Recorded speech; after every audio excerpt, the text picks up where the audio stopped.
Hey everyone, there's a lot of lessons to learn in nature. That includes the desert. Speaking of which, I'm out in the desert right now about an hour outside of Las Vegas, Nevada.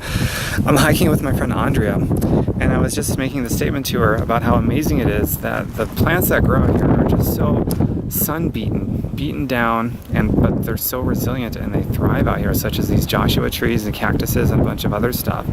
And just looking at them, it's like they're just really hypnotically beautiful, strong, thriving plants that survive out here. And the lesson that I get from that, like right after I made that statement, it's like, wow, the conditions out here are very tough, they're harsh, and so these things, they're very strong, and they would not be strong, and they wouldn't be thriving as they do if they just quit. They don't have a mind of their own, it's nature. But we're nature too, people are nature, but we have a conscious thought, and we make conscious decisions or subconscious to break down and quit, or break down only to make a breakthrough right after a major breakdown. The cool thing about breakdowns is that when you understand the purpose of them, or a challenge or a struggle or whatever it is, no matter how tough it is, it's like that's where life's greatest gifts are, even if they're really tough in the moment. But typically we experience our biggest, most awesome breakthroughs typically after a major breakdown. But the problem is most people quit.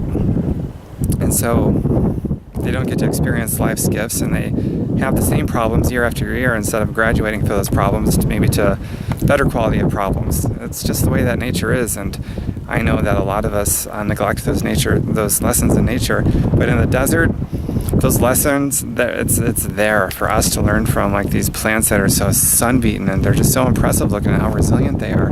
It's like if they had conscious thought like we do, and they just decided, well, the weather's pretty harsh, I'm just going to break down and quit and die. But they don't, they thrive. And it's just really awesome to learn from. So I hope you got value from that somehow. You're looking at something going on in your life that's really hard, and maybe you're looking at it differently right now so that you can unearth some of life's great treasures that it has to offer for you, if you understand that the gift, those treasures, are found on the other side of those struggles, just waiting for you to make a major breakthrough after a major breakdown.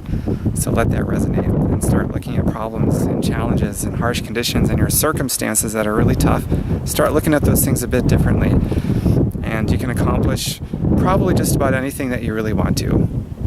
By the way, I don't know what your struggles are. A lot of them typically revolve around a lack of money and stem from that problem. I have on my website, TomBerkenmeyer.com, a list of 31 ways to raise money now without having any money. I started that list when I was broke and almost homeless and had no income coming from anywhere, so I didn't have a choice. If I had to solve that problem, I had to start finding ways of creating money without having any money, which busted that myth wide open that you need money to make money. I'm living proof that is complete bullshit. So don't buy into that.